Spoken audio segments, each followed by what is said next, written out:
Assalamu alaikum, my dear all shining stars. Welcome back to another video. I hope you all are doing well. So today's topic is एपिस्टोसिस और इसमें हमने एपिस्टोसिस के बारे में पढ़ना है और एग्जांपल्स पढ़नी है epistasis in plants and animals and ये चैप्टर 23 इनहेरिटेंस का टॉपिक है।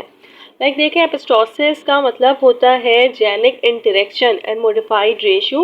एपिस्टोसिस, एपी का मतलब होता है ऑन और स्टैसिस का मतलब होता है आ स्टैंडिंग स्टिल।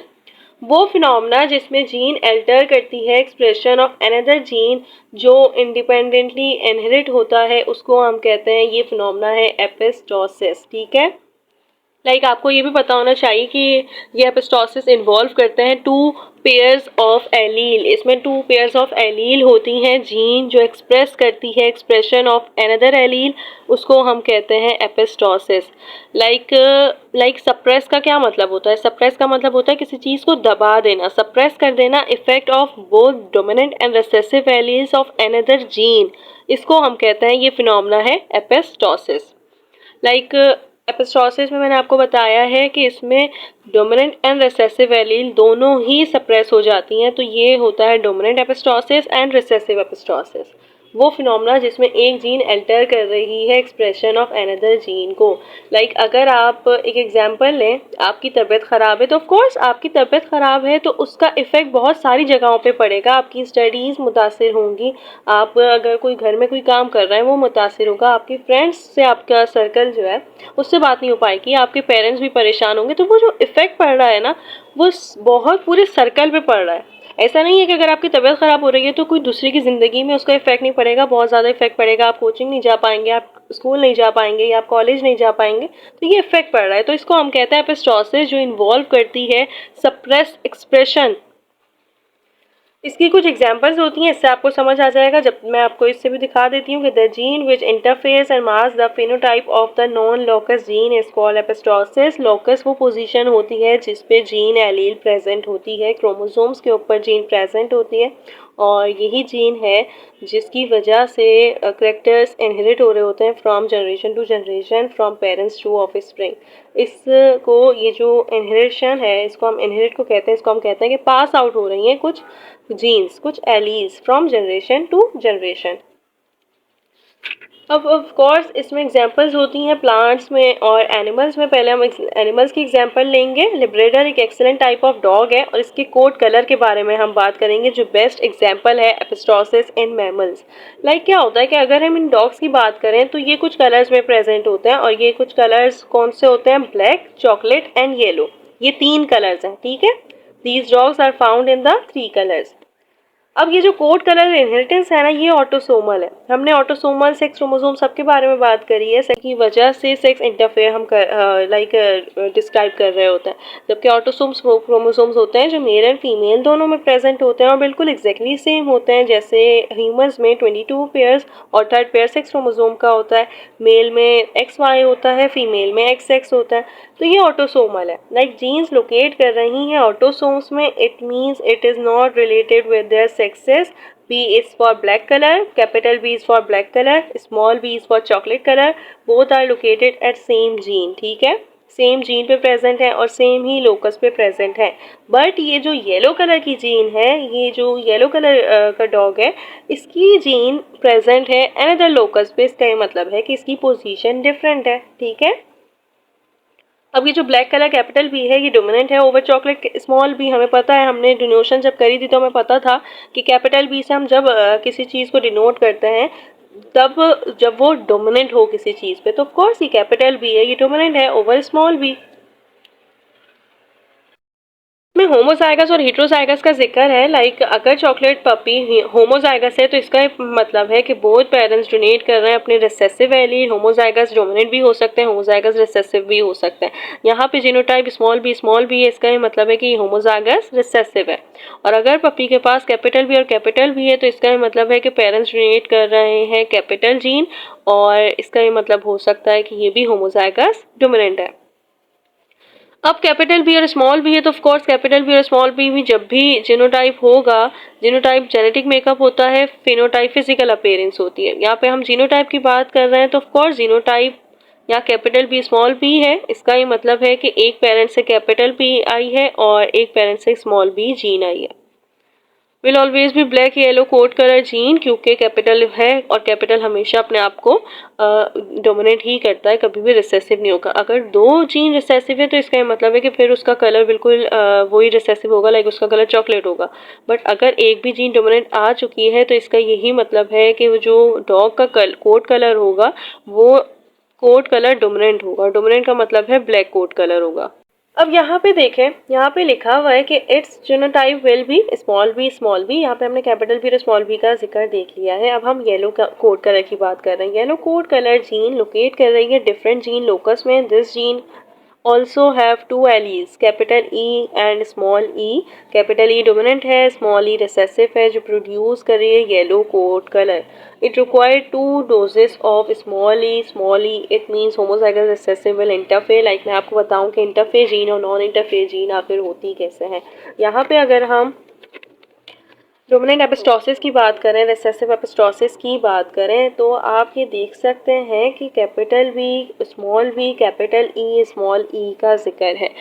सेल्फ फर्टिलाइजेशन करवाते हैं हम, ठीक है। अगर हम यहाँ ये बात करें ना तो यहाँ पे एक एग्जांपल दी हुई है कि अगर हम ब्लैक लेब्राडोर जो होमोजाइगस है फॉर वो जीन पेयर उसको क्रॉस करवाते हैं येलो ऑफ स्प्रिंग से small B small B small E से, तो ऑफकोर्स सारे ऑफ स्प्रिंग क्या होंगे, वो होंगे ब्लैक। क्यों? क्योंकि इनके पास जो डोमिनेंट एलील्स हैं वो आ जाएंगी, और डोमिनेंट जब भी होगी तो ऑफकोर्स वो सप्रेस कर देता है रिसेसिव को।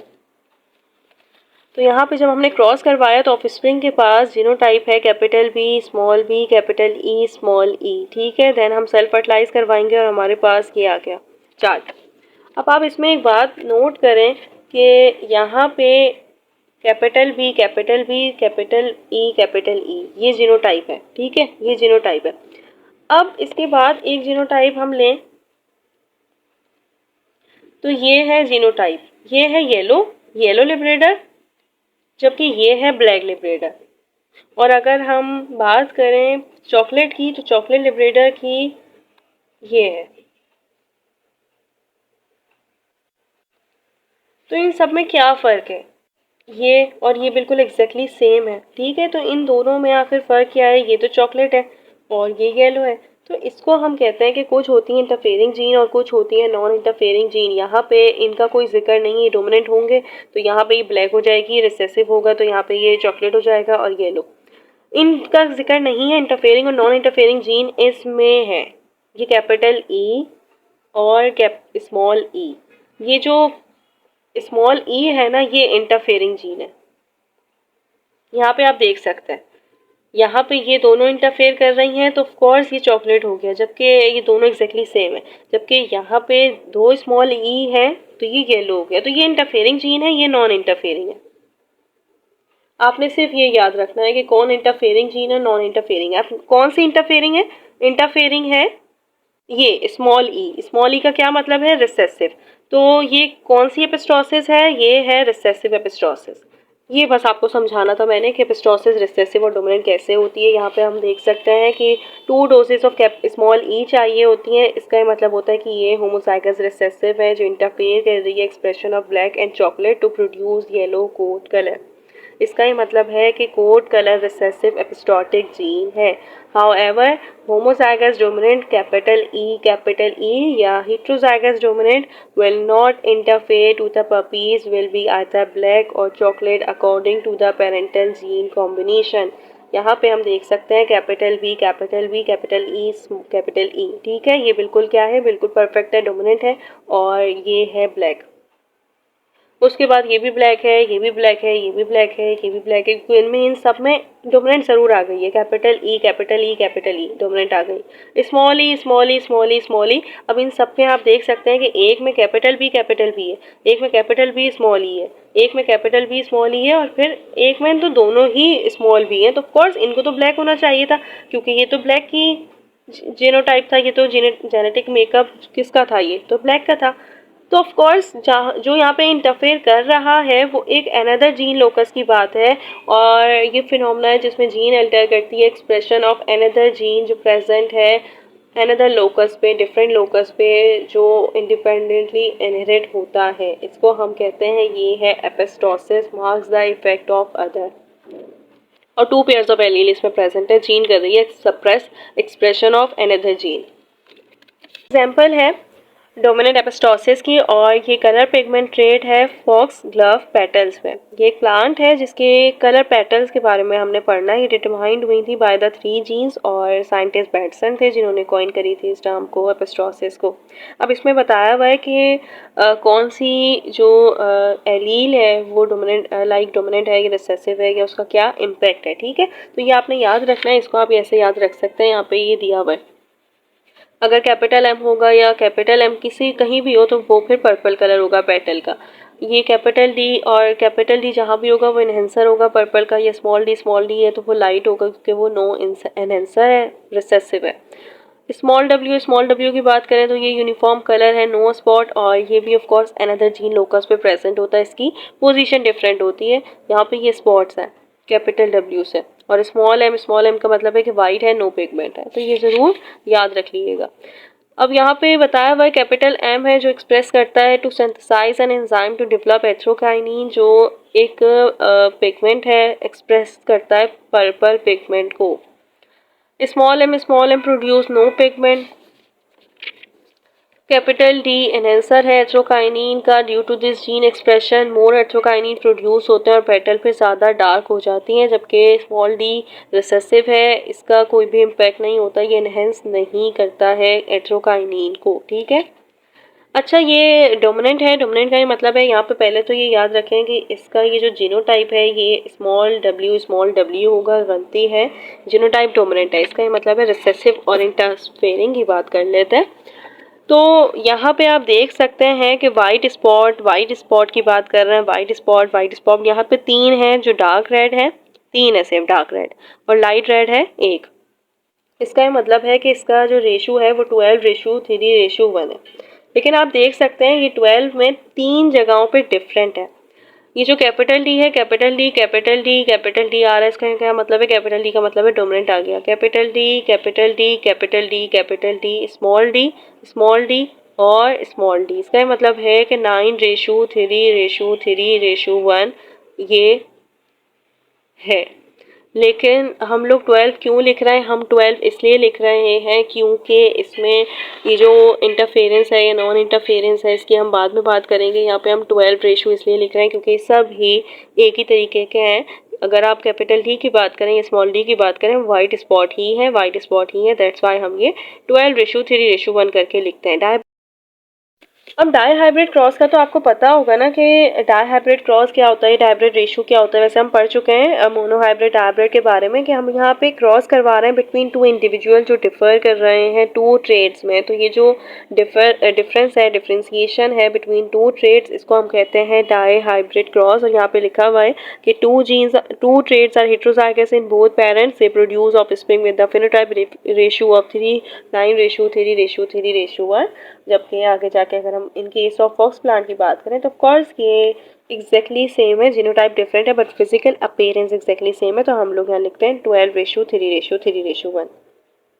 अब यहाँ पे आप देख सकते हैं कि यहाँ पे कैपिटल डी है और कैपिटल डी है। तो ऑफकोर्स इसको भी वाइट स्पॉट होना चाहिए था, बट ये वाइट स्पॉट नहीं है। वाइट स्पॉट इसलिए नहीं है क्योंकि इसमें इंटरफेयरिंग जीन प्रेजेंट नहीं है, और वो इंटरफेयरिंग जीन यहाँ पे है डिनोट हुई हुई कैपिटल डब्ल्यू से, जबकि जो स्मॉल डब्ल्यू है वो नॉन इंटरफेयरिंग है। तो ये याद रखिएगा कि ये हो गया डोमिनेंट एपिस्टोसिस क्योंकि इसमें डोमिनेंट डब्ल्यू प्रेजेंट है। डार्क रेड इसलिए क्योंकि इसके पास कैपिटल डब्ल्यू प्रेजेंट नहीं है, और यहाँ पे इसका genotype small D, small W, तो ऑफकोर्स यहाँ पे कैपिटल डी प्रेजेंट नहीं है, दैट्स वाई ये लाइट रेड है। डोमिनेंट एपिस्टोसिस का यहाँ पे आपको रेशो दिया हुआ है 12:3:1, और mechanism of interference show that capital W prevents the position of pigment in favour only in spots whereas the small W allow करता है deposition in all the cells of the petals.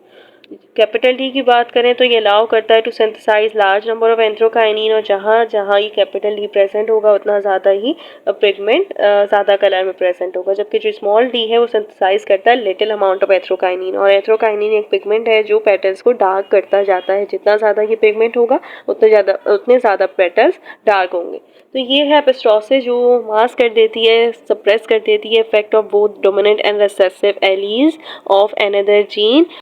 और I hope आपको ये समझ आ गया होगा कि आखिर एपिस्टोसिस है क्या। ठीक है, बहुत इजी टॉपिक है और आई होप कि आपको समझ आ गया होगा। अगर नहीं आया है तो you can ask me, I will tell you and solve your query इंशाल्लाह। All the best to all of you. इंशाल्लाह मेरी पूरी कोशिश है कि एवोल्यूशन का एक टॉपिक रह गया है वो भी जल्दी से करवा दूँ, आपके पेपर्स आने वाले। सो जब तक के लिए अल्लाह हाफिज़, all the best to all of you.